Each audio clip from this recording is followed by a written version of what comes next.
Srila Bhakti Sudhir Govinda Goswami Maharaj Tirobha Mahamahotsavati Ki Jai. Hare Krishna. So,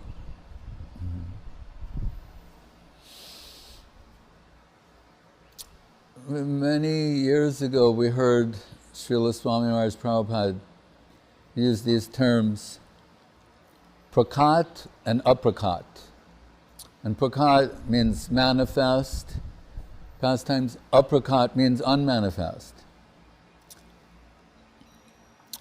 But he would say this in relation to the pastimes of Krishna.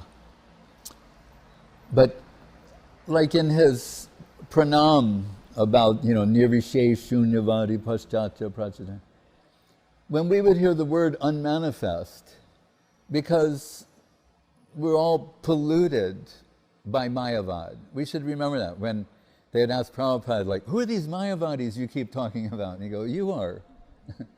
It's not just a class of philosophers in India. It's what's polluted.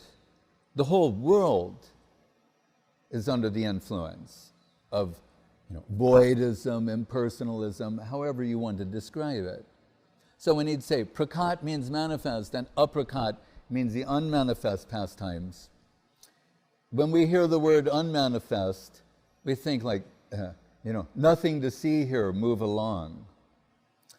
But that's not what is being said. And really, Srila Gurudev, Srila Om Vishnupad, Srila Bhakti Sudhir Govinda Goswami Maharaj, he also revisited these terms with regard to how to understand the departure of Srila Guru Maharaj. And he tell us, yes, now his pastimes, the unmanifest means not seen here. And just like Prabhupada would give the example, Swami Maharaj and others say, just like the sun.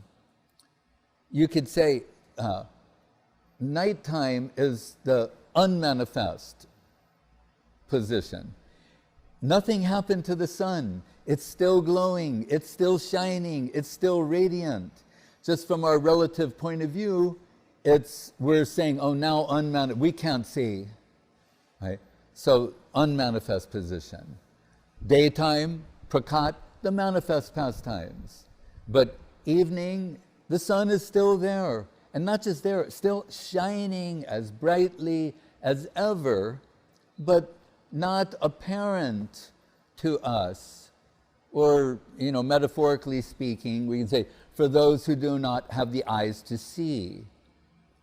So, we sing, Radha Krishna Nitya Lila Korilo Prakash. That these pastimes are actually eternally manifest. To those who have the heart's capacity to view them, they are not observable by the material eye. That's why Saraswati Thakur, quoting Bhaktivinoda Thakur about Krishna, this one line stuck in my mind. He said, the pastimes of Krishna are not a historic occurrence. And we're thinking like, what? You mean they didn't actually happen? It's just mythology? And he said, neither are they imagination. Or you could say mythology. So then what? They were manifest here in this plane for some time. They're not of this world. They're not of this plane. But they were manifest here. Well, that's astonishing. The infinite moving among the finite as though he's one of them. And then after some time, they're unmanifest. But they're Radha Krishna Nitya Lila Korilo Prakash.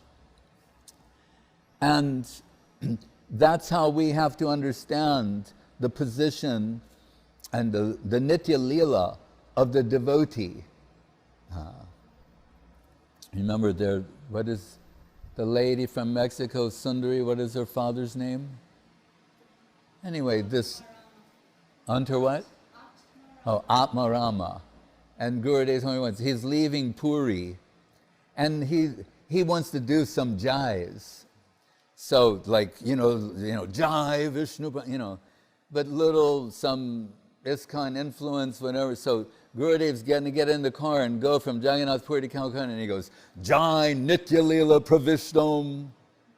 And sometimes that's said when someone leaves and enters into the eternal pastimes of the Lord, and Govinda Maharaja is going, Prabhu, don't say. And he's going, no, I must say. And he's going, no, Prabhu, don't. Because you only say that, if at all, after they've left the world. And that's what Gurudev was saying, like, what is about to happen here? Is some divine message coming down?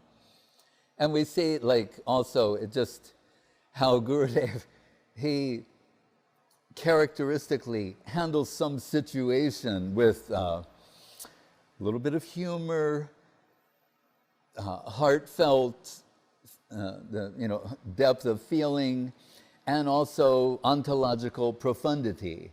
That's because that's how he sees everything. So then when it comes to, we realize it's as if he trained us for this moment or this time or these situations, how to view him. Although he's telling Guru Maharaj and Swami Maharaj Prabhupada and so many things like that, but then we can benefit from the things that he revealed to us to understand them with regard to his divine grace, Om Vishnupad, Srila Bhakti Sundar Govinda Dev Goswami Maharaj. And at this particular time, the Tirobab, or disappearance, or aprakat, gone from the manifest position into an unmanifest position, but still shining, radiant with Krishna consciousness, alive. Guru Maharaj would say, a true disciple always lives in the relativity of his guru. It's not something from 10 years ago or 20 years ago, or those things are meaningless. I learned that when I hear lectures of Guru Maharaj, it doesn't matter what year it was given. He could have said the same things this morning. He could be saying them this morning. The same thing with Srila Gurudev and his service to Srila Guru Maharaj and our Sri Guru Varga. But I find it interesting and noteworthy that it's in no less than the Ramananda Sambad, which means this conversation of Mahaprabhu with Ramananda Roy. And remember, Mahaprabhu is the sannyasi, Ramananda is the householder, you can say. The sannyasi should be instructing the householder if we deal with stereotypical, conventional spirituality, right? He's in the highest position, and the grihastha in a lower position, so naturally the sannyasi. So why is it that Mahaprabhu is receiving instruction from him, and not in a general sense, but on like very high things, the highest things? It's to Ramananda that he can't conceal his internal identity, Rasaraj Mahabhav Dui Ekarup. That Krishna is enveloped by the golden girl, heart and halo, Srimati Radharani. That he couldn't hide from him. Hiding it from others, they can't, but not from Ramananda. So we can take, Mahaprabhu is put in the position of the questioner. So then we can take, and Ramananda, realizing this and getting all this praise from Mahaprabhu, will say, well, but, like a puppet, you're making me, or the way a musician plays an instrument, you're praising the instrument, but you're the cause of all the beautiful sound that's coming from the instrument. But we could minimally say it's a mutual, it's symbiotic, but still Mahaprabhu is put in the position of a questioner. And Guru Maharaj says that the Ramananda Sambad forms the basis of his ontological method. This reveals Guru Maharaj's approach to everything. And it's all about, Iho bahya age kahoar. That's external. Go deeper. Dive deep into reality. Iho hoy. I accept that. Go deeper. Dive deep into reality. One thing, a question is asked, something is presented in response. Once it's accepted, then go deeper, go deeper, go deeper. So whatever is found there is of what is extracted. The Siddhanta, this is a jewel mine of Gaudiya Siddhanta. What is extracted for there is of immense value. And so it's from no less than Mahaprabhu himself who says to Ramananda, what is the most unbearable pain? What is the most unbearable sorrow?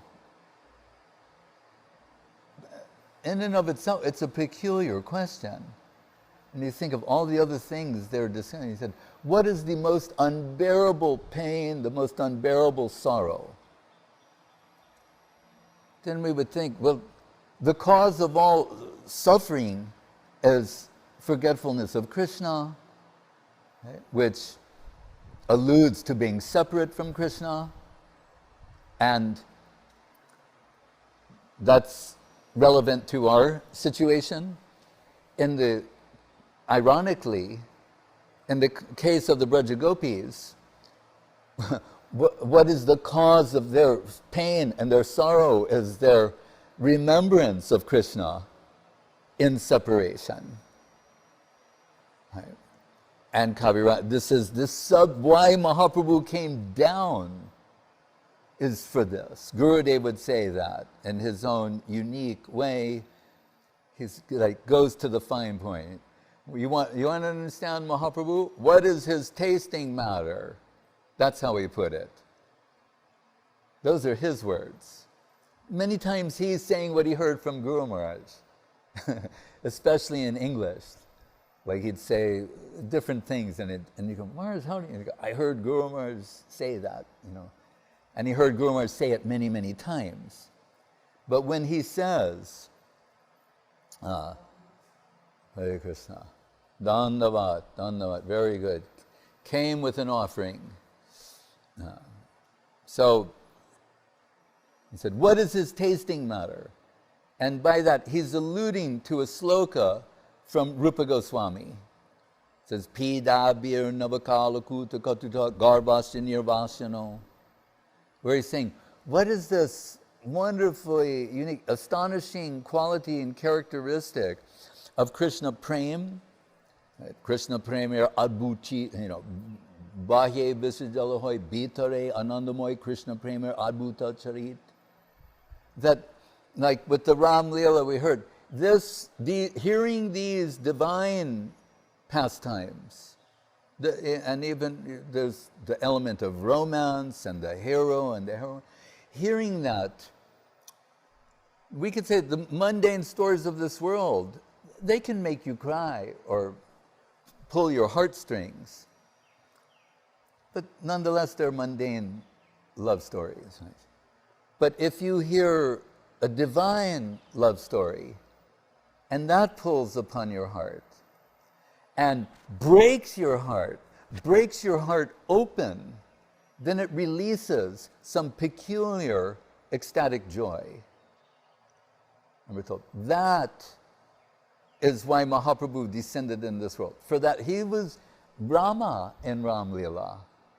He is Krishna in Krishna Leela. But why? He's not come to repeat that. Those are Nitya Leela pastimes, ongoing. But this unique position of plunging the depths of separation, that is where the heart achieves its greatest depth and yields its most superior substance, is in separation.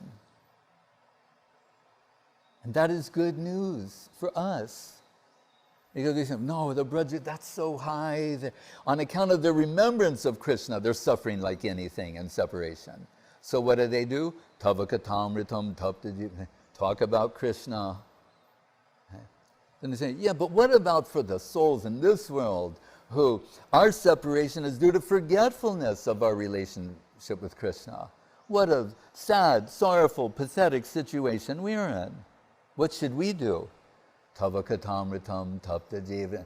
Do what the Braja Gopis do. They're doing that. That is the highest thing. But somehow this merciful manifestation in the pastimes of Mahaprabhu is such that through the element or the theme of separation, it's like too much to even conceive. That's how you'll be given entrance, not the other way, right? Which, by inference, we're told are, Guru Maharaj's word, injurious for the neophyte to culture smarnam, remembrance, the meaning pastimes of union. So separation. So then when you say like, oh, yeah, so then I bet you I know what the answer is going to be. So when Mahaprabhu says, what is the word? It must be separation from Krishna. Ramananda says, so Mahaprabhu, what's the most unbearable sorrow, or the most unbearable pain? Yeah, we're suffering like anything on account of separation from Krishna. Let's hear it. When you say, Krishna Bhakta Viraha Bina Duk Nahi Dekipar. Separation from the devotee of Krishna. There is no greater pain than that. Than anything like, oh, does he mean to tell us that for you, if you want to address this separation problem you have from Krishna, the solution is through the devotee? That's what we're being told. Without the connection of the devotee, Guru Maharaj, what does he say? Without the grace of Sri Guru, we are lifeless clay. Without the connection of a genuine devotee, your Krishna conception is a fantasy, a hallucination. It's fiction at best. There's nothing substantial there. Right? So Guru Maharaj said himself, when coming to Gaudiya Math and hearing this sort of fanatical assertion and allegiance to the lotus feet of Guru, particularly coming from Professor Sanyal, dismissing everything except the focus on Guru, the Vaishnava, and Guru Maharaj, who's always candid, honest. And he's saying, I was thinking, like, why should there be anyone intervening between me and Krishna? Right? He said, one could think like that.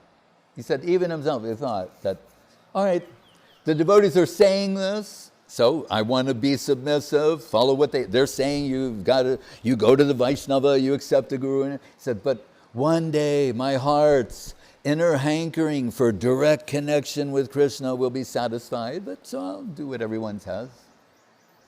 He said, but in time I came to understand that the Vaishnava is all in all. The Vaishnava is everything.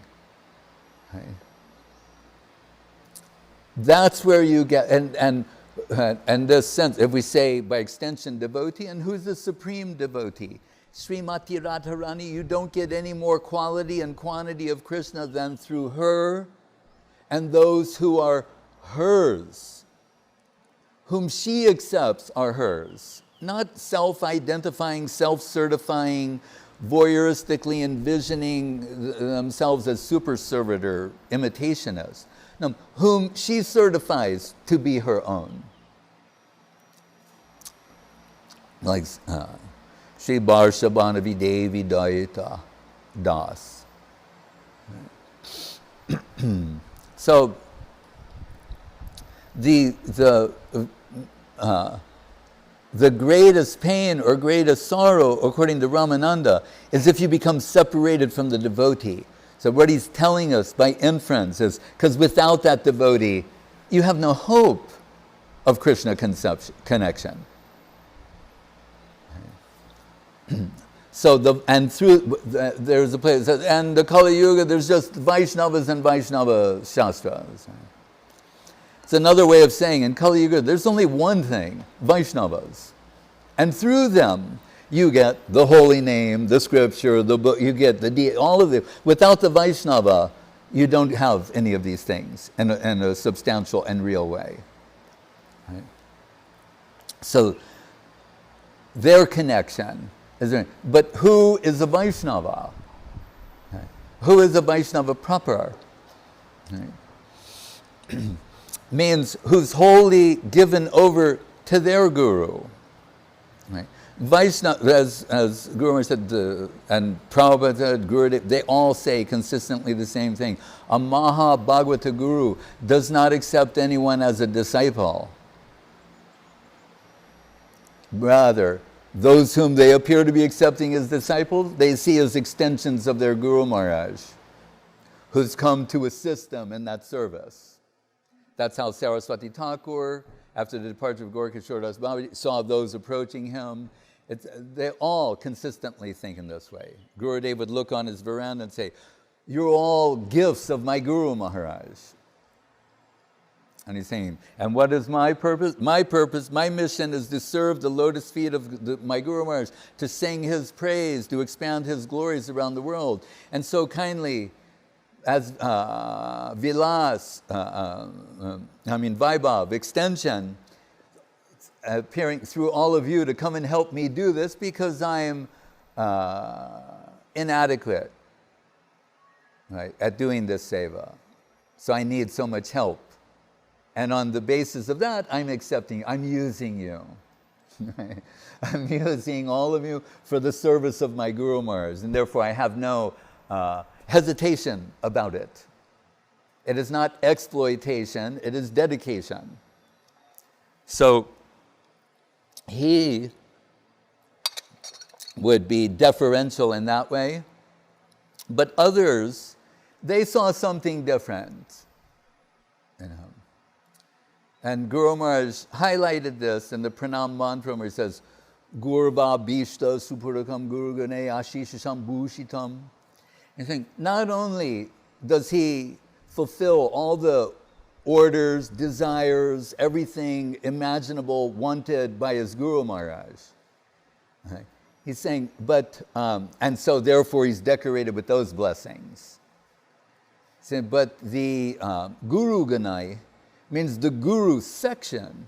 That means Guru Maharaj's God brothers, because we should see the God brothers of the Guru also as Guru. So he's saying. So his God brothers, Ashisha Sambhushitam, he's also decorated with their blessings. That's Sambhushitam, Ashish, blessings. And what does he mean from the beginning? Krishnadas Babaji Maharaj telling Guru Maharaj, this Gorindu Brahmachari, he's very intelligent and very qualified, and you should pay special attention to him. So Babaji Maharaj coming forward like that. Which in itself is an interesting, it shows like how the God brothers are well-wishers of the disciples of their God brother Guru. Like he's excited about this young boy who's come at the age of 17, you know, and I've mentioned when preparing to leave London once, Gurudev's servitors like a beehive. They're running around and then, you know, getting everything ready to go to airport. And I had the good fortune to be at his side, and he's reflecting on different things. And he said, oh, Maharaj, he said, you don't know how happy I was in my former life. But sometimes they call Purv Ashram, you know, my village life. And I was thinking, oh, that's odd, because usually people who come in connection with Krishna consciousness might tell some story about how horrible their life was. And that led them to take shelter at the lotus feet of the Guru. And here he's saying just the opposite, like, oh, I was so happy. Sitting there, some garam jal, a snack, you know. And saying like, I loved everybody, everybody loved me. And then we're thinking, well, that we can understand. We also feel like that. We see how easy it is to love you. And he said, not just the people. He said, the trees and the birds and the insects and the they love me, I love them. And he said, even the rickshawalas. Like he was giving some gradation. Then we're thinking, even the rickshawalas, I did not know that. And he said, but Guru Maharaj's representatives came to my town. And he said, preaching this nonsense, that this world is nothing, your mother is nothing, your father is nothing, and soon you'll have to give it all up. And he's basically saying like, and they spoiled my happy dream. Like I'm in this dream life, and and full of love and affection. And then they come saying like, you know, this world, it's nothing. It will vanish. You know, your mother and father, they will vanish. Everything around you will vanish. Then what? And Gurudev said, but I could not dismiss that what they were saying was resonating in my heart. And then they told him about the big guru, and he should come with them. And in classic Gurudev, Srila Govinda Maharaja, he said, well, if I go, then I have to go right now. They go, okay. And that means swimming across the Ganga. And so they go, and on the way there, he said that one devotee could see in him. He mentioned Ramayana and Mahabharata. He said, like, I had some idea in my mind about what an ashram should look like. And he said, and then as we're approaching Guru Maharaj's ashram, I mean, if you see old pictures, at one point it was like thatched hut, with the bamboo pole, and by now a little more evolved, but let's say not impressive externally. And that devotee, seeing some apprehension, Govinda Maharaj, he's 17 years old, and he said, it may not be a very big ashram, he said, but there's a big guru inside. And he's like, oh, okay. Very big. Like Jagat Guru size. And then he comes, and what does Srila Guru Maharaj say? Guru Maharaj, and I can say from practical experience also, some things, he asks questions that are like, they're meant to test you or to probe you to see what, many people do, but he had a particular way of doing that. So he said, so how long do you think you'll be staying? And Srila Govinda Maharaj was insulted.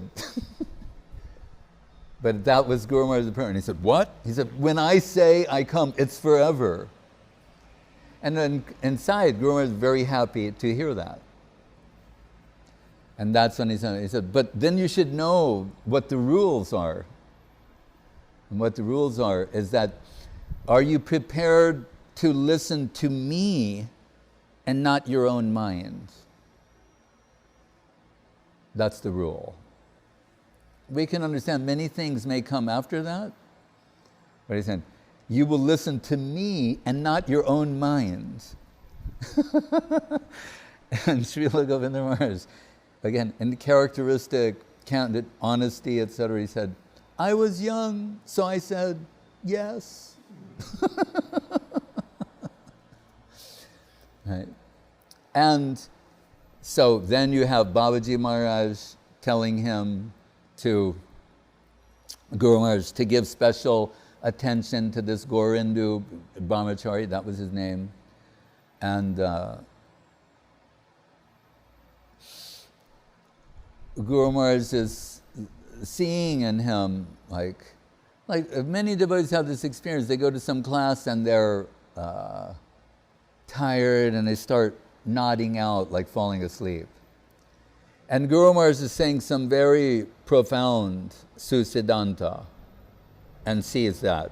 And that's annoying to him. So afterwards, he called him and said, don't you wonder, like, did you catch when I said? And then Srila Govinda Maharaj repeats perfectly those points that he said. Guru Maharaj is going, oh. Right, so he has some extraordinary capacity here. And so he becomes the default servitor of Srila Guru Maharaj. Right. And once when I was going over the Chaitanyastakam of Srila Rupa Goswami and these beautiful prayers, and some, although I have Guru Maharaj explaining some things, some other things needed some to hear from Srila Govinda Maharaj about it. And so he gave this explanation, which I thought was really wonderful. And I asked him, I said, Maharaj, when did you study this? And he said, oh, I've never studied it. And I thought, well, that's peculiar. You just gave this wonderful explanation. And he said, I am Guru Maharaj's servitor. And what he means by that, doing everything. Like, if necessary, cooking, cleaning, washing the clothes, keeping the room, like anything and everything. Right? He's saying. And so when Guru Maharaj is bathing every day, he goes he takes the loda and the water and he's pouring water over his head. And Srila Govinda Maharaj is cleaning the floor, taking the wet cloth, washing the floor, just taking his laundry, getting that ready for, doing all the different menial service like that. And you can hear Guru Maharaj is pouring the water over his head, going, like Sado Pasya Sriman Drittamanuja Kaye Pranaitam Bahadbi Givane Girisha Paramesha Pabrittibi Sha Bhaktebhya Sudham Nijabhajanam Mudramupadisham Satchetanna Kame Punarafi Dashor Yashati Padam. Srila Guru Maharaj is bathing in the Chaitanyastakam of Srila Rupa Goswami. And Srila Govinda Maharaj is serving him, doing various menial services. And the heart flow of Srila Guru Maharaj is being transferred into the heart of the servitor. That's the system. Always. Tene Brahma Hrida. It is a heart-to-heart transaction. It is not data or information. It is not data transfer or information. You can find this information on the internet.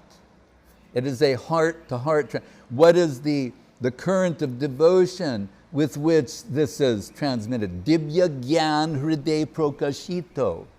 Right? Preme Bhakti Jaha Hoite, like that. Described by Narottam Thakur and elsewhere. And like you see, Lokanath has his Narottam. Right? Gorkishore, they have Saraswati Thakur. Right? Sridhar Maharaj had Srila Govinda Maharaj.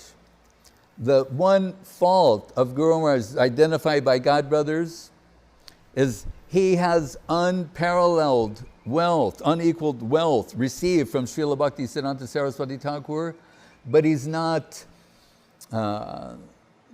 pushing that and going out and preaching and distributing extensively, leading someone like Madhava Maharaj to say, you're cheating the devotional public. Meaning like people should hear from you, but they're not. So that was their complaint.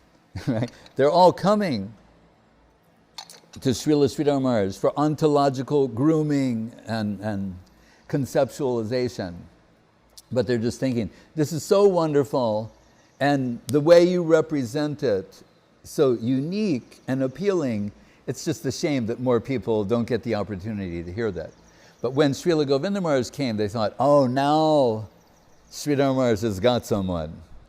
Now the glories of Sridhar Maharaj, they're gradually going to be known and expressed in the world because he's got a competent assistant and servitor.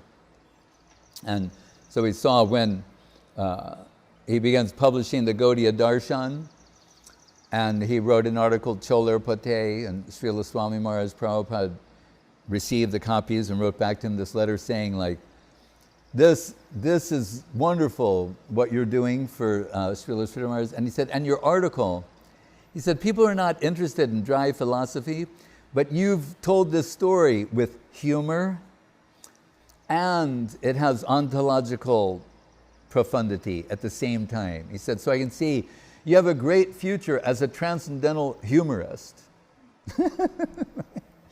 And so it's impossible for us to speak about him without recalling some of those moments when Gurudev, he used humor to express something ontological. But before saying that, I think of this too, that these God brothers, so you have Krishnadas Babaji Maharaj telling Srila Sridhar Maharaj, this Gorindu Brahmachari, he's the one, give your full wealth to him. Same thing coming from Bhakti Lalita Maharaj, Srila Keshava Maharaj. He said, I have so many resources. We're the leading disciples of Srila Saraswati Thakur. We have so many men, finances, so many resources at our command. And he said, and things that we're trying to do and unable to do, Govinda Maharaj is doing with what? His intelligence. He has the least resources, but he's able to exceed us in service. When one of Madhava Maharaj's disciples was saying, like, why are you always praising Govinda Maharaj? He's done so many wrong things and you're praising him like even more than us. And we're your own disciple. He said, when I see that type of devotion to Guru, if I did not offer praise, some fault would come to me. and so, and others, we think of Srila Bhakti Shranga Goswami Maharaj, who many who've been to India know his Imli Tala Mat, and that's the tamarind tree under which you can say Krishna got the inspiration to descend as Sri Chaitanya Mahaprabhu. So, but there's some question, like, what year was that? So, Srila Govinda Maharaj, in service to Guru Maharaj in the Mat, he was leading these Badrinath the journeys to the Himalayas, and so they would go through Delhi, go up there, then they come back down and stop in Vrindavan. And so when they're in Vrindavan, Srila Goswami Maharaj printed on the wall a verse written by Guru Maharaj when Mahaprabhu came and sat beneath this Imli tree and everything. But no one could decipher it. And these are senior disciples of Srila Saraswati Thakur. They're looking at it, and it has this one mysterious, it says, Ratneshu Vedanite. I mean, what does that mean? I mean, Ratna means jewel, the Vedas, and Ishu means arrow. And they're just bewildered. What do you mean, like jewel, arrow, Veda? Like, they're totally bewildered trying to decipher this. Srila Govinda Maharaj comes with this party. And they go, maybe, what does Sridhar Maharaj mean here? And no one can understand. And he said, oh, I know what it says. I mean, well, you're just a boy. What do you know? The finest minds and Sanskrit minds, they cannot decipher this. And you know? He said, of course. And he said, because I know, first of all, whatever my Guru Maharaj has expressed is perfect. That, like sometimes he would say to me, he goes, Maharaj, remember when you said I'm a fanatic for Guru Maharaj? I go, yes, and we just laugh. He's fanatic number one, I'm fanatic number two. We want to be fanatics in this way. So our starting position, as we learn from him, what Guru Maharaj says is perfect. We know that. That's our default, and we work from there. We don't work toward that, we work from that. So they're saying, all right, young man, you young, upstart, youngster, oh, please tell us what it means. And he said, well, the Vaishnava Kavis, the Vaishnava poets, they have a mystic formula for assigning dates. So these words represent numbers. So Ratna can be, like here in this country, Tri Ratna, 3, Pancha Ratna, 5, Nava Ratna, 9. Ishu can mean arrow, or it can mean the number 5. Right? And Veda can mean 3 or 4, depending on context. And so when they give a date, they use this system, mystical system, and once the numbers are assigned, they reverse them. Okay. So Ratneshu Vedanite says 954. He said, so you turn it around, and what it's saying is in the year 459 is when Sri Chaitanya Mahaprabhu came and sat beneath this Imli tree in remembrance of his divine pastimes in Goloka Vrindavan. And they're all astonished. Like, how did this boy, he's what the finest minds cannot decipher and understand. He is very, with great certainty and in a convincing way, he is expressing that thing. And sometimes in the Gaudiya Math history, that after the departure of Saraswati Thakur, they had some meetings with the devotees, like their opposition parties. Here's one group, and they really are suspicious of one another. They're trying to have a meeting to understand how they're going to go on. And Guru Maharaj, he effected a compromise, convinced them, here's the best way to proceed. So they want to have a little celebration afterwards. It means some prasadam taking. And Guru Maharaj is in one room, and Gurudev's distributing the prasadam to the different members assembled there. And the one leading devotee, he won't accept a rasgola, a sweet ball. He's like, no, it's all right, Prabhu, And so Govinda Maharaj goes back to Guru Maharaj and he says, Vasudeva Prabhu, he won't take rasgola. Why? And he said, I think he thinks that it's poison. It's a trick. So remember, he's very young and he's watching the dealings of this group. And he says, but I think his faith is such that if from your hand you offer, he will accept. So Guru Maharaj comes and goes to Vasudeva and he is without hesitation accepting that.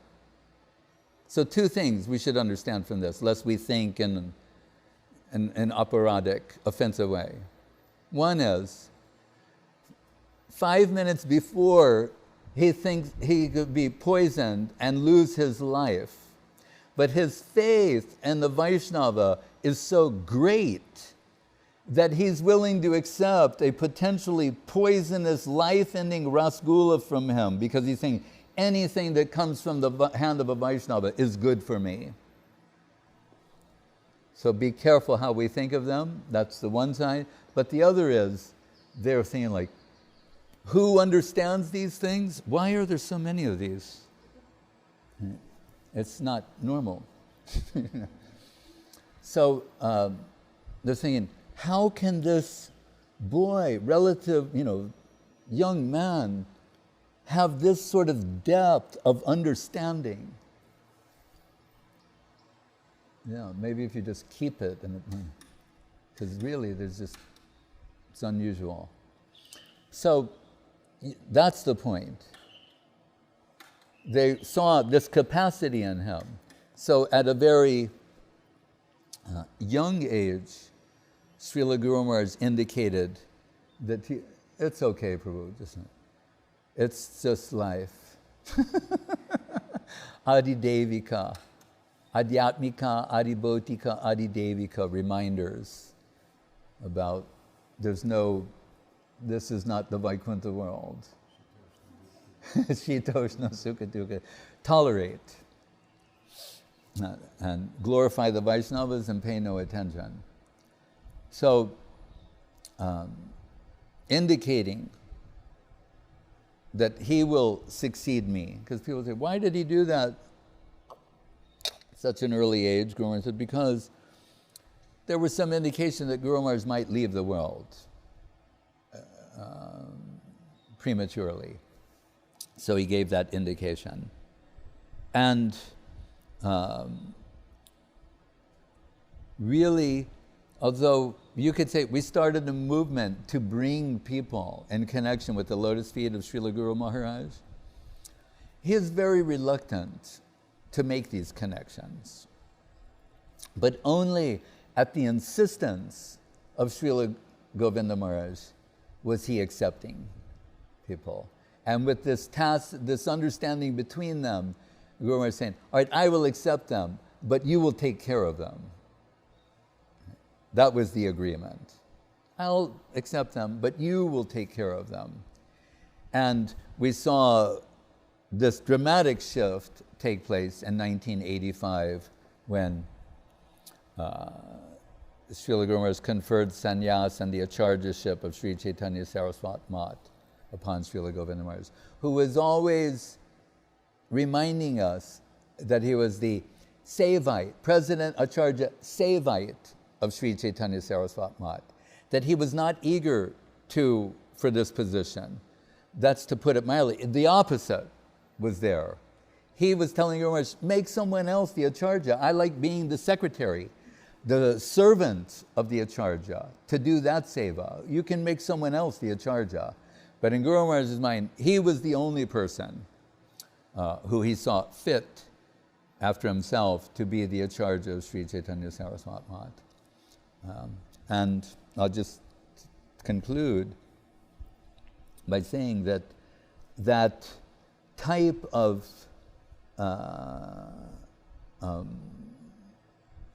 single-minded focus upon the service of the lotus feet of Srila Guru Maharaj, and I thought, where is this type of, this level of magnitude of eagerness and intensity been witnessed or expressed, came to mind in hearing Srila Rupa Goswami's Lalita Astakam, as Radha Mukunda Padasambhava Garmabindu Nirmanchano Pakorani Kritadehu Laksham Utunga Sohura Vishesha Vishat Pragalbam Devim Gunai Sulalitam Lalitam Namami.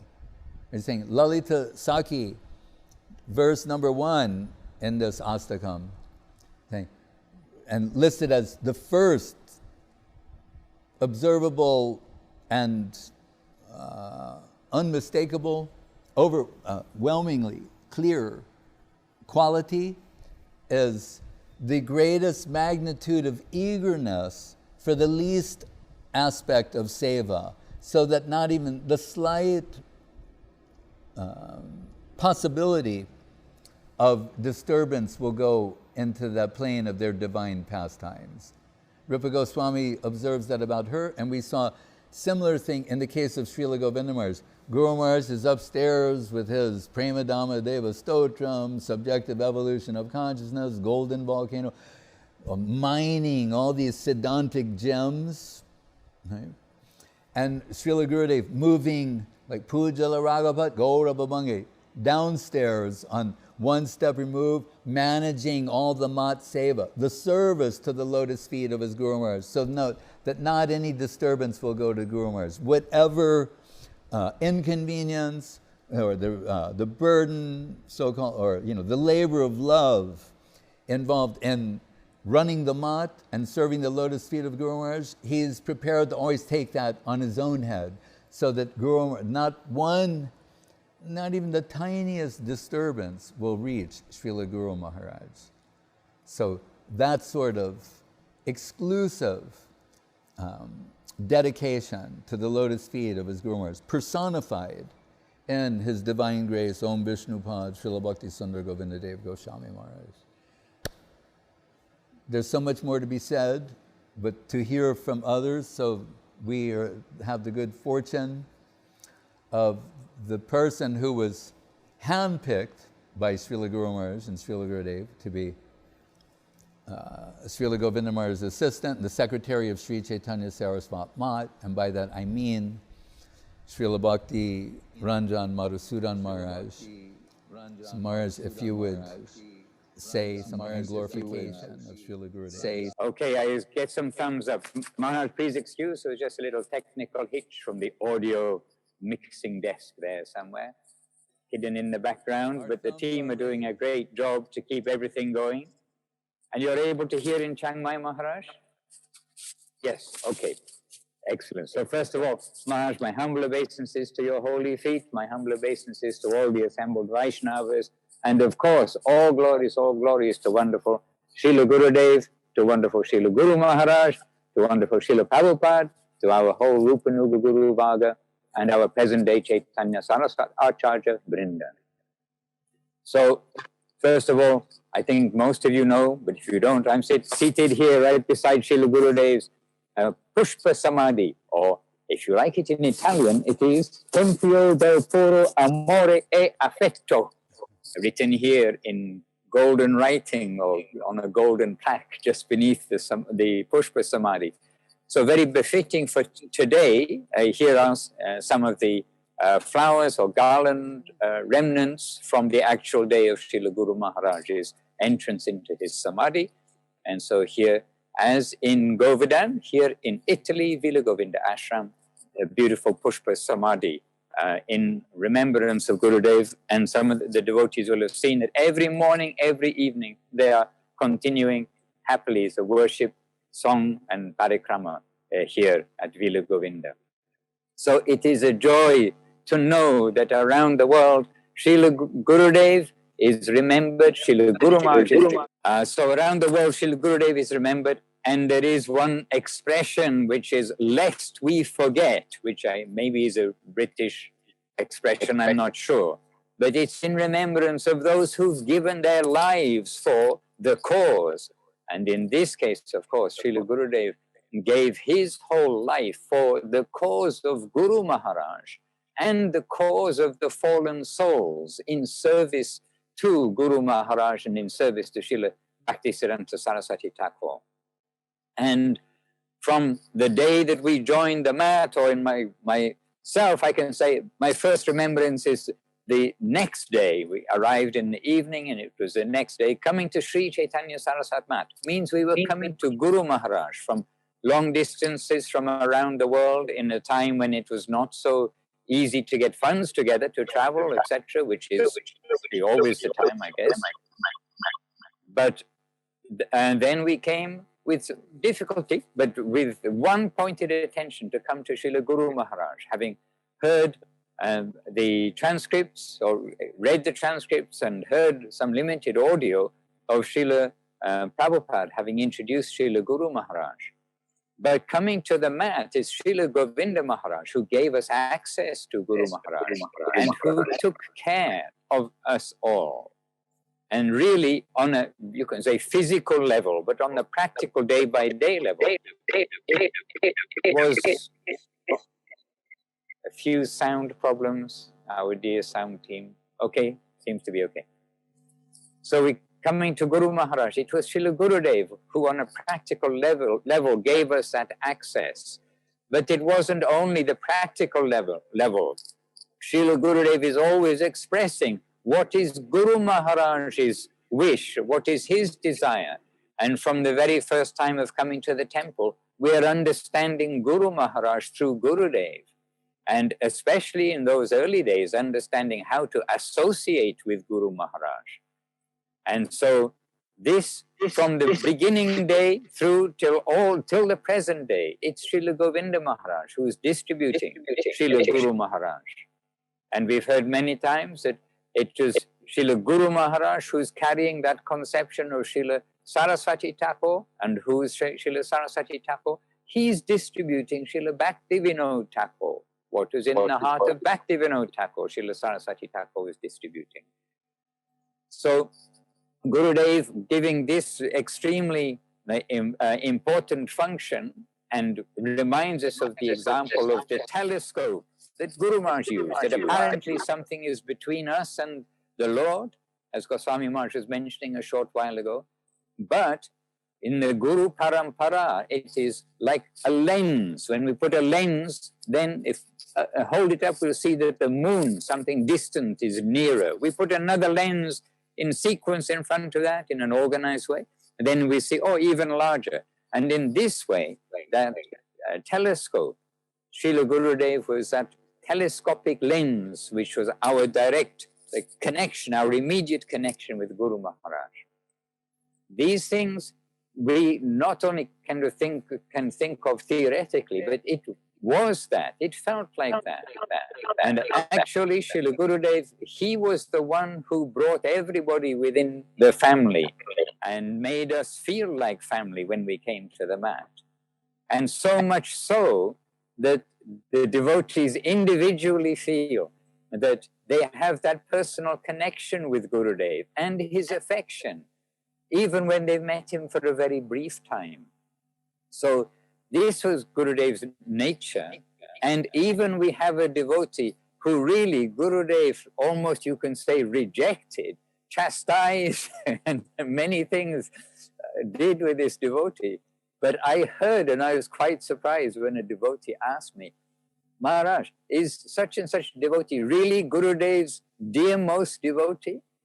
And I thought, and then they said, because he's telling people he's Gurudev's dearmost disciple.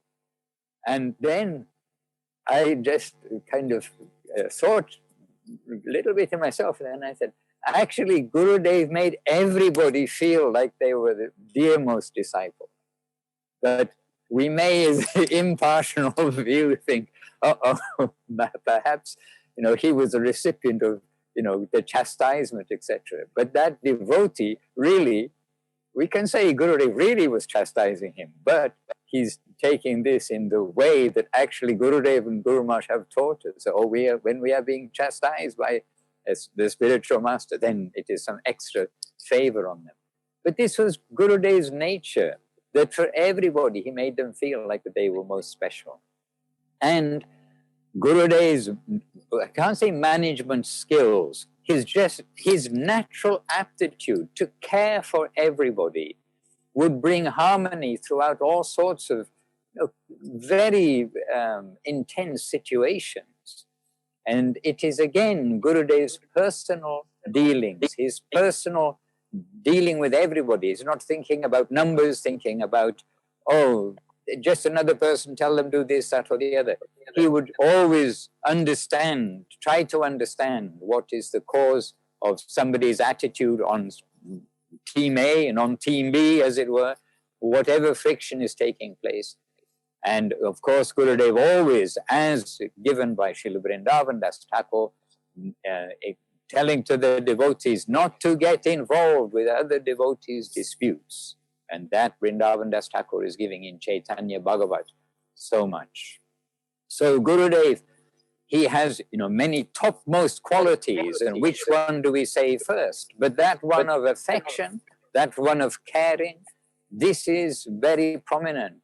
But Gurudev was not his body. That body is his vehicle. Okay, maybe in Gurudev's case, he is his body in one sense, but he's much more than that.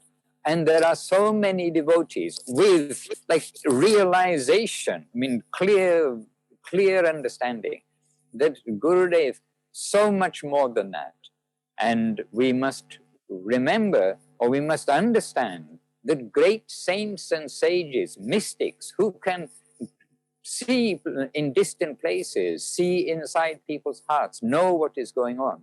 these great saints and sages are not only on the pages of Srimad Bhagavatam and on the pages of the great scriptures of the past, recording from thousands of years ago, but in the presence of Gurudev and in the presence of the devotees who share their experiences, then we also are reminded of the greatness, of the great saintly qualities of Gurudev, Guru Maharaj, Srila Saraswati Thakur, Srila Prabhupada, our very high-powered group of guardians in whom somehow we've taken our birth, our spiritual birth.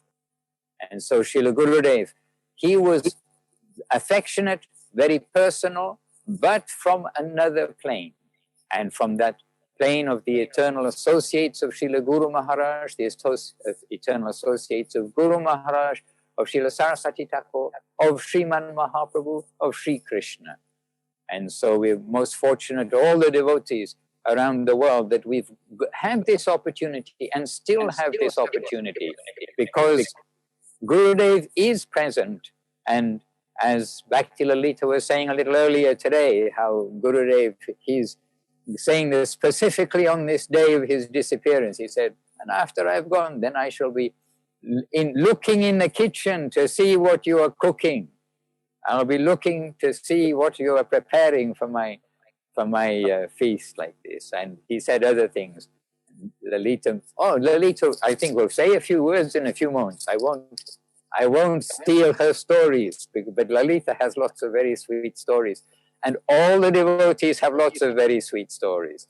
And we can say one thing, Srila Gurudev, our remembrance of Gurudev is from, well, when I first came to the mat, which is 1982, which means he was a young and active, always active, but young and agile 52-year-old, if you want to put like physical calculation on it. But Srila Gurudev, from young, active 52-year-old, then going through all the transitions of his outward appearance and outward post, if you like, in life and in the devotional life. He was always young Gurudev. Even we can say not just 52, we can consider him actually young Gurudev, because he was mischievous by nature. He was very affectionate by nature, but he was also mischievous by nature. And he did like to recall many of his young pastimes. As Srila Goswami Maharaj pointed out just now, he said, oh, how happy my life was before I came to Krishna consciousness. And all these things. You won't believe how happy. But Gurudev telling some of his mischievous stories from that age. And when he's telling them, even today, he has a glint in his eye when he's telling those stories. In other words, super affectionate. But Gurudev, through all of this, whatever he's saying, even in very kind of, we can say, casual or informal conversation, always is substantial. Everything he's saying, there's something behind it. It's just talking from that substantial plane. And he is really our example of like the pure devotee, the pure disciple, the pure servitor of the Divine Master. And in fact, really Gurudev is our master and example of how to live in separation from Guru, in the immediate separation from Guru. In other words, after Guru Maharaj disappeared, then how Gurudev was continuing his devotional life, and always with the eye to Guru Maharaj, and then doing anything in this plane.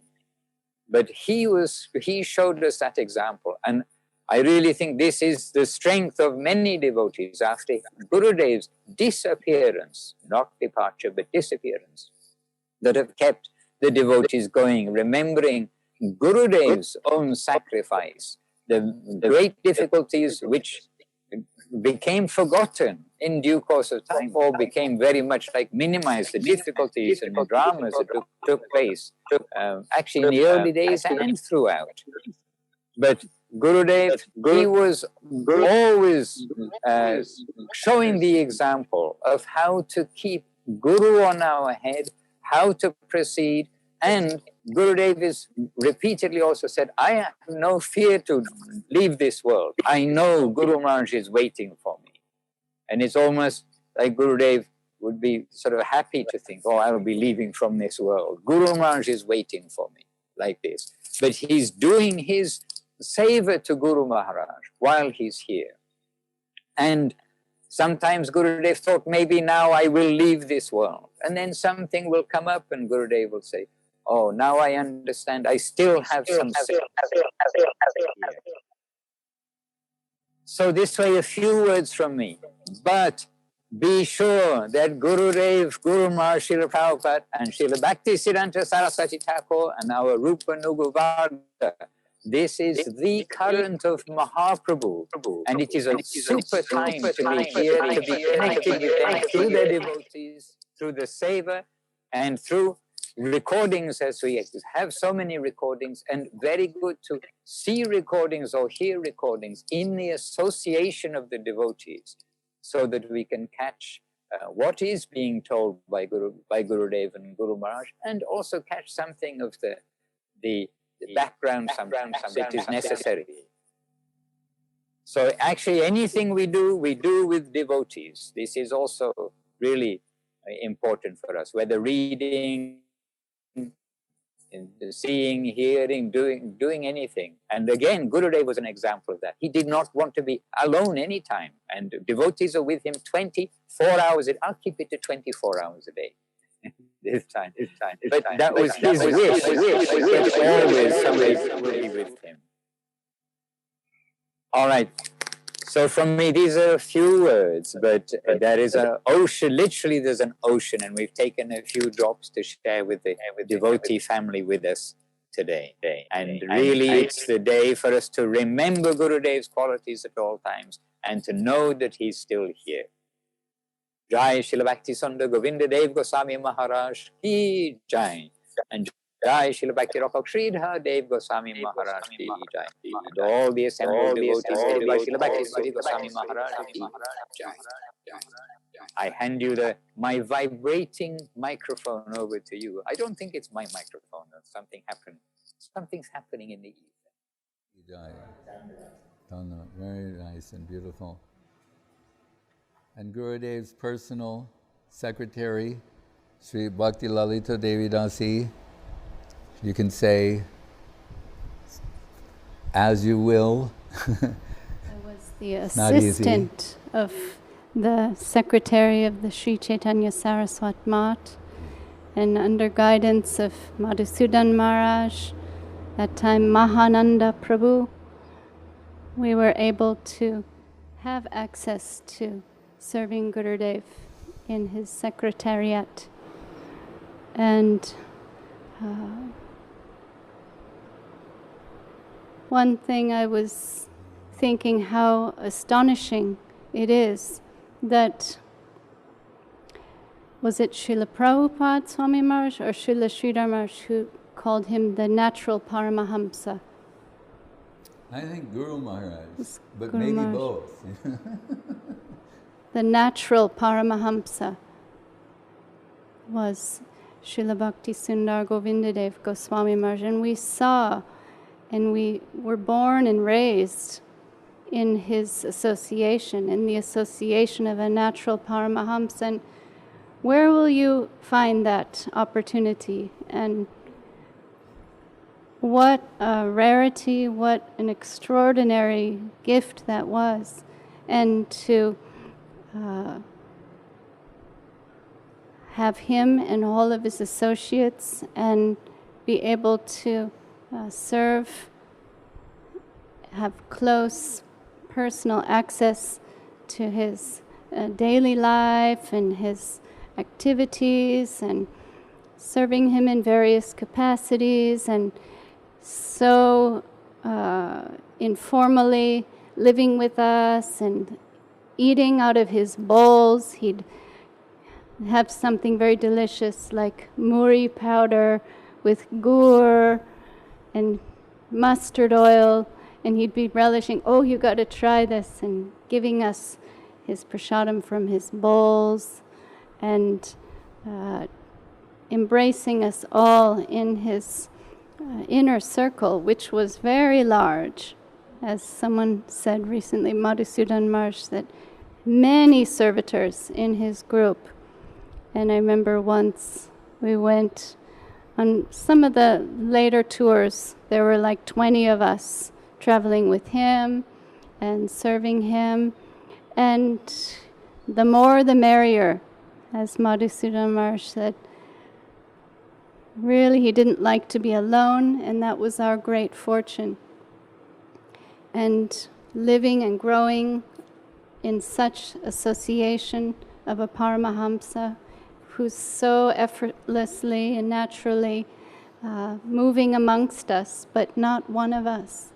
And always having to be on the careful side not to misread him, because oftentimes he was beyond our capacity to understand, to assess, to weigh, to measure.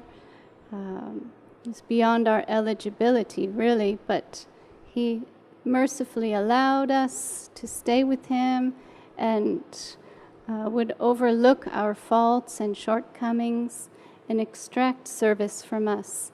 And one of my favorite things that I try to do, following his examples, trust the other devotees. He was so trusting, and that is so empowering that he said, I don't need to instruct my disciples. They know what to do. They know what is wrong. They know what is right. And he was very hesitant to correct. He would give the devotees the opportunity to self-edit, to self-correct. And I try to remember that living in a group, living in a society, so many things are happening, and remembering like his strategy and the way he operated was very trusting and very empowering. Then let us try to follow that example and not be quick to criticize or judge or correct someone, but give them time and space to properly adjust themselves. And we saw that in his secretariat. Oftentimes, he wouldn't give immediate answers to his letters. Sometimes, especially if something was inauspicious, as he would follow from day in, day out, from start to finish, the advice, wait and see what leads to what. Something inauspicious, then don't rush into it. Think 100 times, take a step back and see what leads to what. And oftentimes, devotees would adjust themselves by the power of his silence, by taking a step back and allowing devotees to grow and to correct themselves. So much in his life and in his example he's given us, and that's shaped us and given us the way to proceed in our whole lives. The time we have left to serve in this plane, we can follow his instructions and directives and example and remember all the things he taught us and try to embrace them and share with others, and knowing he'd be pleased with that. So much to say, but we'd also like to hear from Paramananda Prabhu, and I think Devashish Prabhu is here, and whoever else you'd like to call upon. And to all the world devotees, all the assembled devotees, my heartfelt obeisances and appreciation that I'm here with all of you. Living in the association of Vaishnavas is our wealth, and we can't do this alone. We need sadhu sangha, we need to practice humility, tolerance, giving honor. That can be done together. So Jai Om Vishnupad Srila Bhakti Sudhir Govinda Dev Goswami Maharaj Tiro Bhav Maha Hotsav Titi Ki Jai. All the assembled devotees Ki Jai. All the world devotees Ki Jai. Shri Chaitanya Saraswat Mat Ki Jai. Jai. Paramananda Prabhu Ki Jai.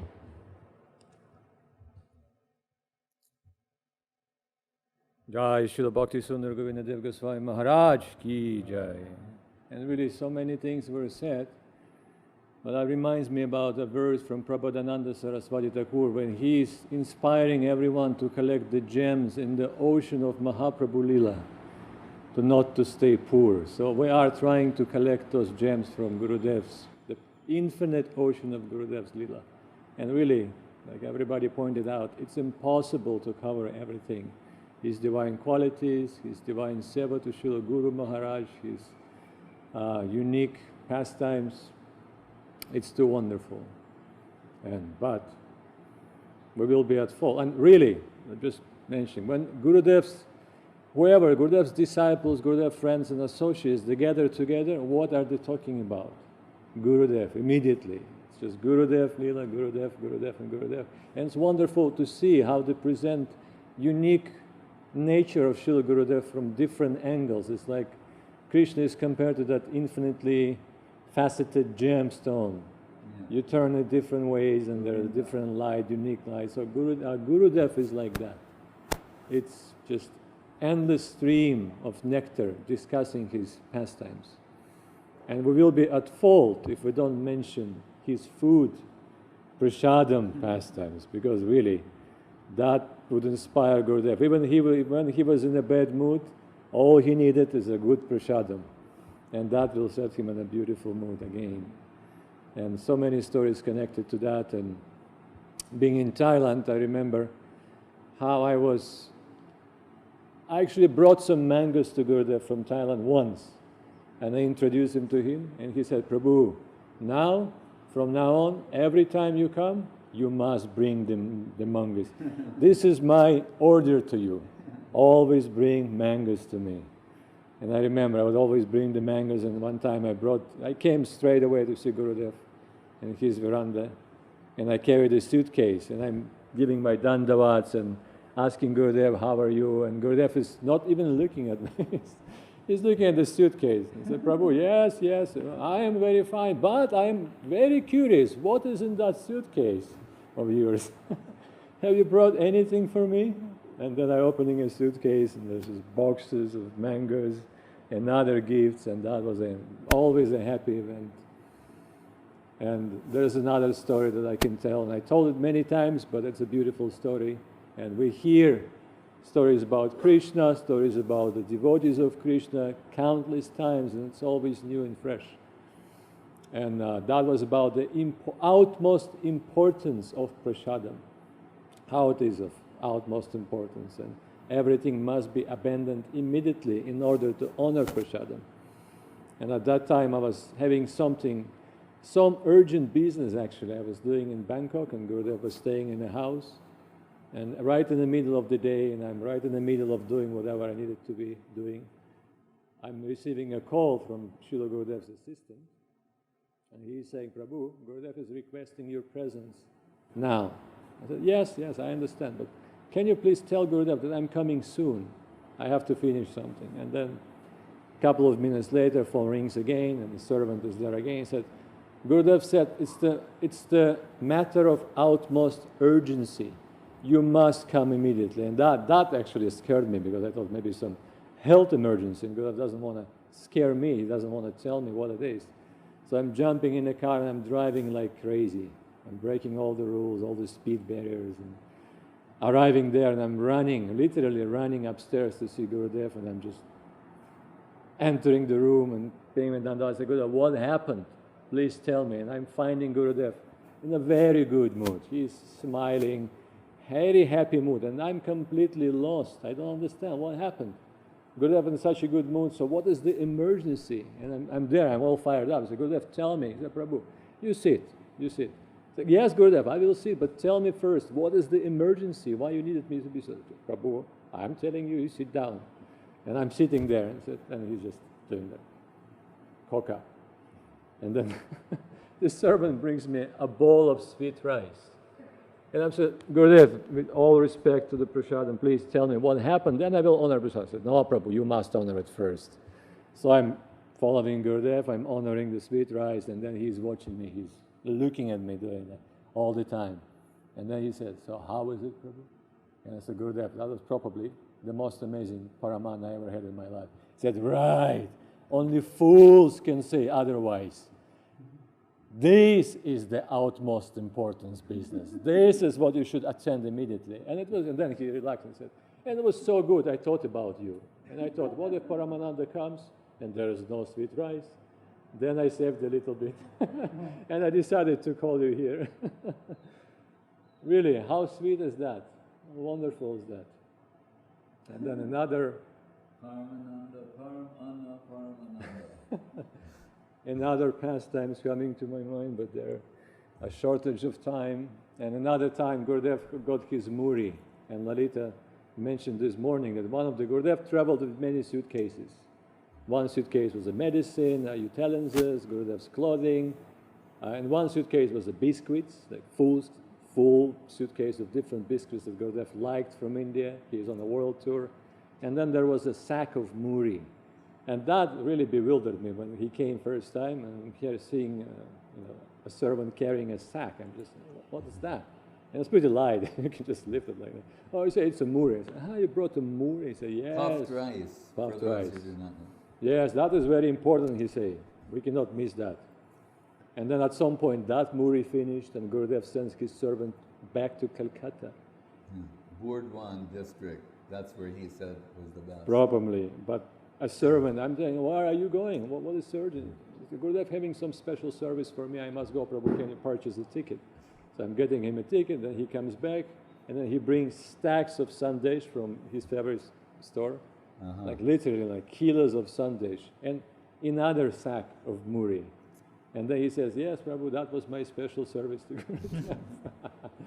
And we're eating, he's eating muri, and I'm just sitting and observing, and he's enjoying this freshly arrived muri. And then he's looking at me, he said, Prabhu, you want something? You want muri? I said, yes, Gurudev, I like muri. He said, okay. Here is muri, and then sandesh is there, also freshly arrived. He said, Prabhu, you put some sandesh, mix it, see how it tastes like. And I'm following Gurudev instructions, I'm tasting that. And I'm saying, Gurudev, wonderful. And actually, I can just eat only muri and sandesh every day. And then he says, now finally I found my best friend. It was so beautiful, just being with Gurudev all the time, and vanilla ice cream. He was devoted to vanilla ice cream. We tried to take him to different places. There was a place, Italian gelateria. What is it, gelateria? So we took him to that place because there were 38 different kinds of ice cream. And me and Vaishnava Maharaj were hoping, oh, Gurudev will try different ones. And we go there, and Gurudev is really fascinated. He's, oh, what is this and what is that? He's asking name of each one of them. And then he tells, oh, Paramananda, you take that. And Sridhar, you take that. And Vrinda, you take this. And the others, you take this. And Gurudev, what are you taking? I'm taking vanilla. But Gurudev, you already tried vanilla. You eat vanilla all the time. Can you please try this and that? I said, no, I'm very happy with vanilla. So he is happily taking vanilla, and all the servants around him. Really a family-like, very affectionate exchanges. And that's another gift that Srila Gurudev left to us, a family-like group of devotees. And that is by his grace. And some of my devotees from, friends from ISKCON, when they heard me joining Sri Chaitanya Saraswat Math, immediately, the first observation, and I was actually so surprised, they said, oh, yes, we know that Math. And it's so unique. And I said, what's so unique? I mean, tell me. He said, because every time we go there during Navadvip Mandal Parikrama, they're actually coming through the mat. Yeah. We're observing, and it feels like a family. It's just everybody behaves, and they're so relaxed and so affectionate, and I mean, these loving exchanges. And I said, you noticed that during your short visit? He said, yes. It was very obvious, and this is what I noticed. And that we inherited. And we're still living in that family by the grace of Srila Gurudev. And really, so many things can be said, Maharaj, but we will continue perhaps in the evening, and there are Yes. other devotees. So, Is Krishna Priya there? is Krishna Priya there? I can't see the monitor. Okay. Yes, Maharaj, she's here. Okay, Krishna Priya, can we have your Say a few microphone words. unmuted? Dhanna. Hare Krishna. I was just so happy to listening everyone. Not I'm speaking. Can hear you. Okay, I will say some like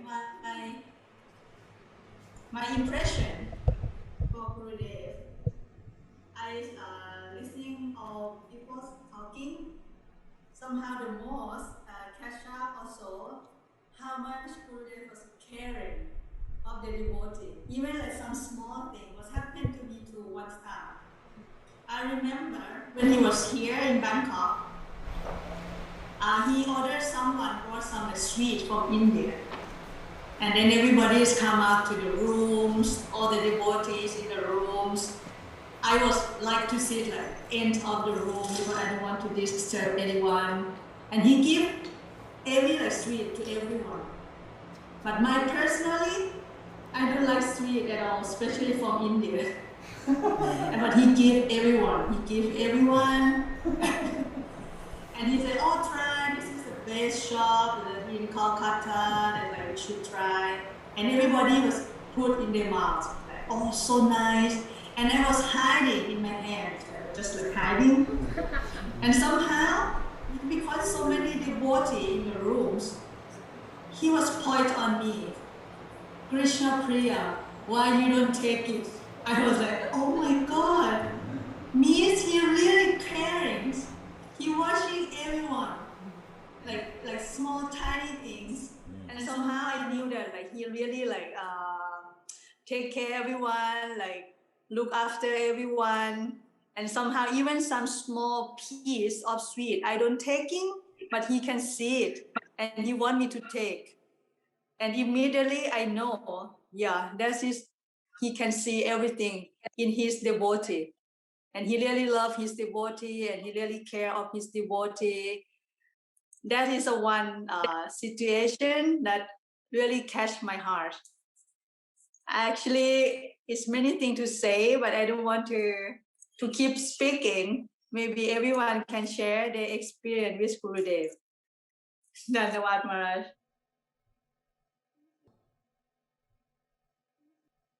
Oh. It can continue. Pardon me? I know, but it's also one to offer the flowers, sing Yayani Lo Premadana, and it's a particular time in this part of the world. The day is unfolding around the world. There will be innumerable Zoom casts. Madhusudan Maharaj is just cranking up the Zoom machine. You know? So, this portion of today's broadcast, I'd like to conclude now with, and just to just say one other thing that, well, two other things, well, three other things, is that when we first came to the Mat, we would hear this story told with great, flair and about how there was this devotee and his family. He joined the Mat, came to the lotus feet of Guru Maharaj, and then his mother was upset and rounded up all the elders of the village, and the villagers came. It was like a movie. And then they try and take him, and we're so. But this Mat servitor, the windows in India, they didn't have screens. They're just wooden shutters and bars at that time. Right?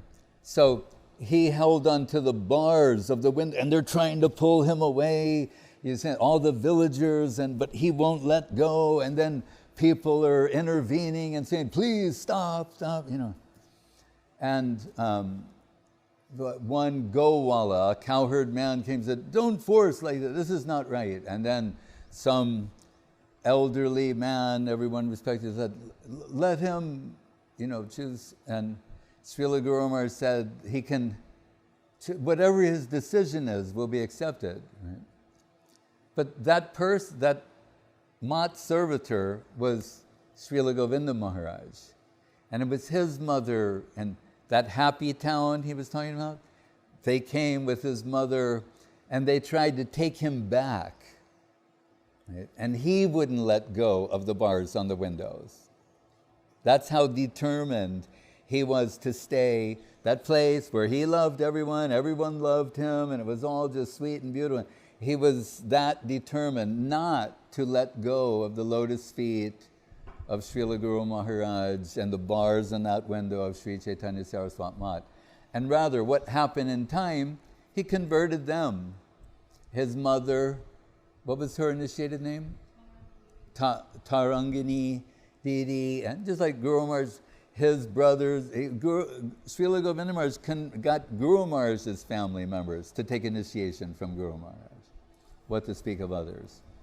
So there's that, and that is very significant in that, there's a photo we have, I found in the BBT archives many years ago, which Srila Madhusudan Maharaj, he aptly named the Holy Trinity, And it's in this picture where you see sharing of Vyasasan in Mayapur, at the ISKCON Mayapur Chandrodaya Mandir, which is like the flagship world headquarters, the International Society for Krishna Consciousness.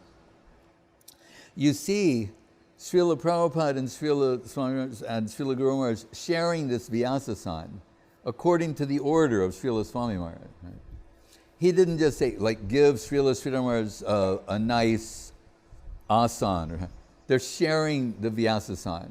And at their feet, so to speak, is Srila Bhakti Sudhir Govinda Dev Goswami Maharaj, who was not expecting to speak, because the idea is Guru Maharaj is the VIP, and as Govinda Maharaj is always his servitor.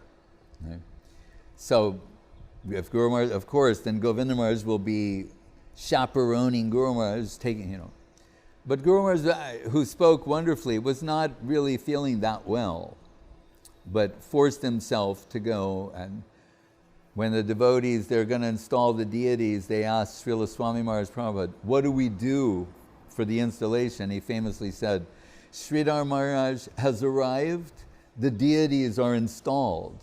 That's what we do. We invite him, the senior most Vaishnava, he's come, now we're good. We're not big on rituals. Right?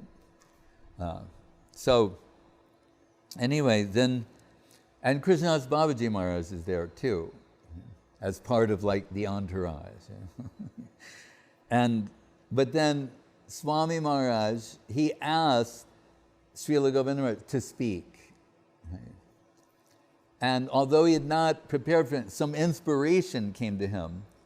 And he quoted this famous verse of Raghupati Upadhyay to Mahaprabhu that we can understand from Guru Maharaj, I think, really comes from Madhavendra Puri. And that's a whole other discussion, but not really. But anyway, and the verse says, Kam prati kataitam, we say, sam prati, pratitam ayatu, Gopati Tanaya Kunje Gopa Viduti Vitang Brahma. Having heard the first response from Mahaprabhu, was listening to him, and he heard him say, the Vedas, the Puranas, the Mahabharata, they're all telling you how to come in connection with the Param Brahma, but that Param Brahma is crawling in the courtyard of Nanda Maharaj, so I'm focused on him. What did he do to get that Param Brahma that they're all seeking to? And then he crawls up on the lap of Yashoda, is sucking her breast milk. That's where I'm focused. Mahaprabhu liked that very much. He said, is there anything more that you can say? And he's saying, what more can I say? There is more that could be said, but who will believe me? Who's qualified to hear it, and who will believe me if I tell them that Param Brahma who's sought after by Vedas, Shruti, Mahabharata, etc., crawling in the courtyard of Nanda Maharaj's courtyard and onto the lap of Yashoda, sucking her breast milk.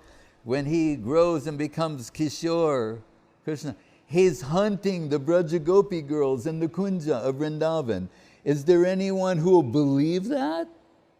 Is there anyone I could tell that? And what to speak of, who would believe it? That's a major leap. Right? That's the verse that Srila Govinda Maharaj quotes. To say what?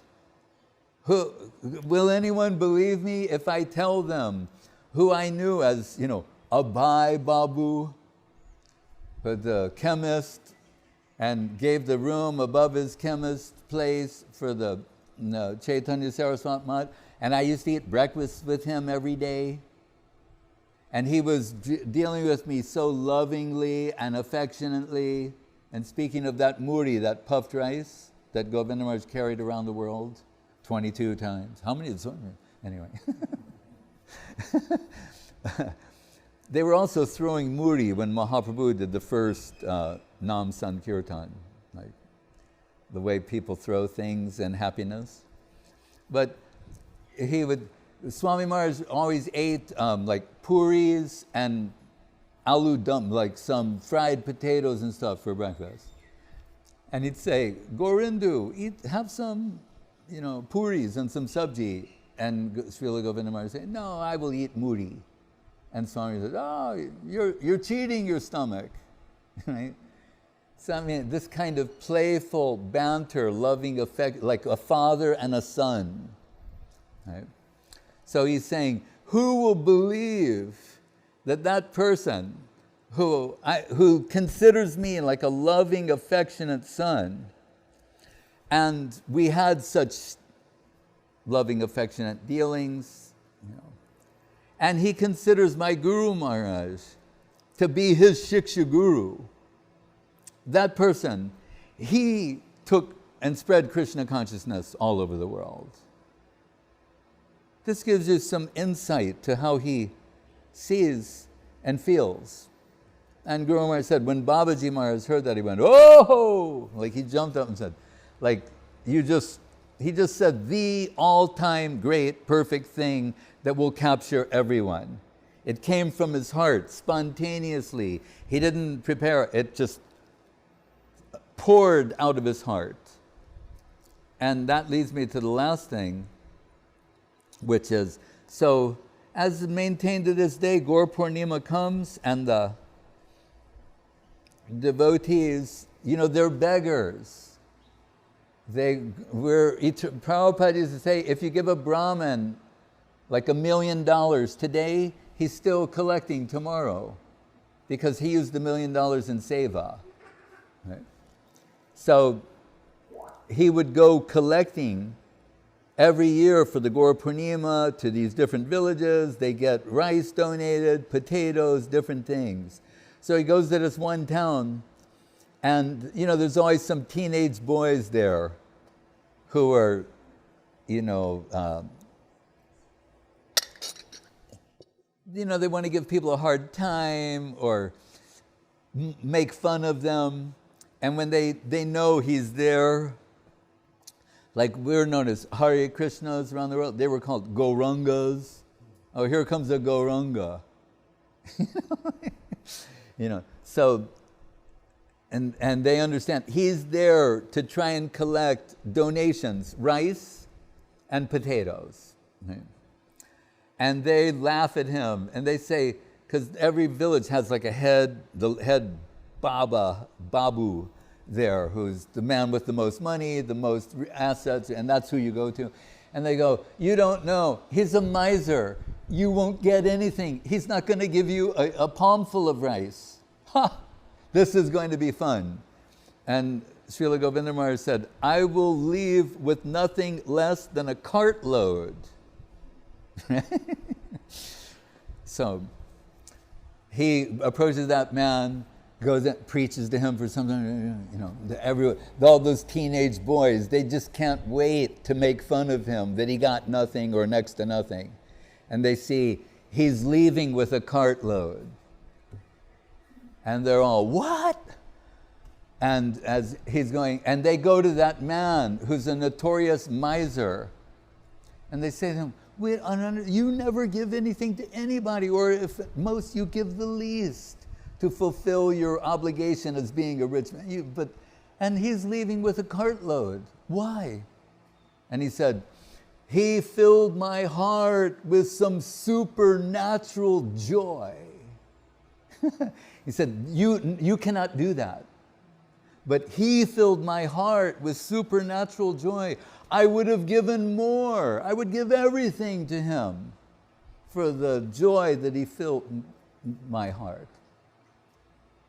And all these disciples, and who are disciples of Srila Bhakti Sudhir Govinda Dev Goswami Maharaj, and all the disciples of Guru Maharaj, anyone who came in connection with him can, with the same feeling and honesty, say that he filled our hearts with some supernatural joy.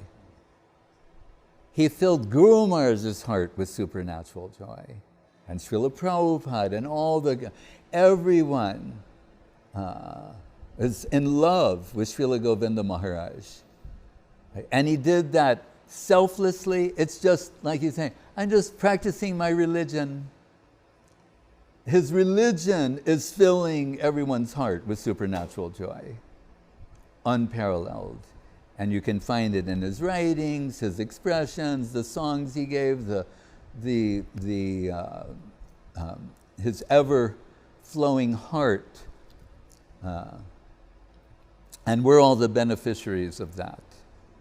So we'll conclude this portion of the glorification, but it will be ongoing, like we're talking about the sun, it's always in different phases around. This glorification, never-ending glorification of Srila Govinda Maharaj will continue all over the world throughout the day, and primarily come from the hearts of those who had the good fortune to be the objects of the love and affection from the heart of His Divine Grace, Om Vishnupad, Srila Bhakti Sundar, Govinda Dev Goswami Maharaj.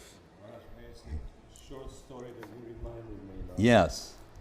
We can relate to that, how Srila Gurudev filled the hearts of the devotees with supernatural joy, but we had the good fortune witnessing how he would fill the hearts of people around him who are non-devotees, and not just non-devotees, but I remember one time a big group of Buddhist monks just showed up. Yeah. Because they came for some ceremony, and apparently they heard something, that there was a big sadhu living in this house, and there were about 9 of them. It's always number 9. Yeah. So 9 monks came, and then they come to see Srila Gurudev, and it was a surprise visit, but Gurudev was very happy. And it was a very simple conversation. It's basically, who are you, so where is your mat, what are you doing, and just few exchanges of the words. And then at some point I kind of signaled monk that maybe it's time to leave, but I just look at their faces, and it was like, they were completely mesmerized. They wouldn't leave, they were just sitting there fully content, fully happy. Nothing was necessary anymore. They just wanted to be with Gurudev, and he was just sitting there, saying nothing, smiling.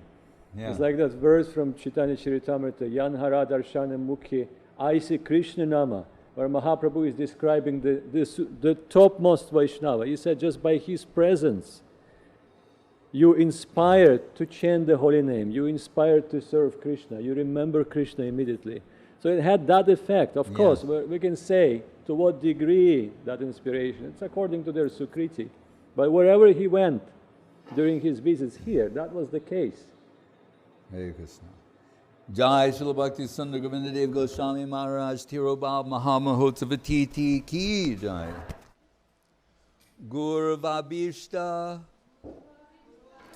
Supurakam Guru Ganai Ashisha Sambhushitam Chintya Samasta Veda Nipunam Sri Rupa Pantanugam Govinda, Abhidam, Ujjvalam, Bharatanum, Bhaktyanvitam, Sundaram, Bande, Vishwa, Gurun, Cha, Dibya Bhagavat, Premno, He, Bija Pradam,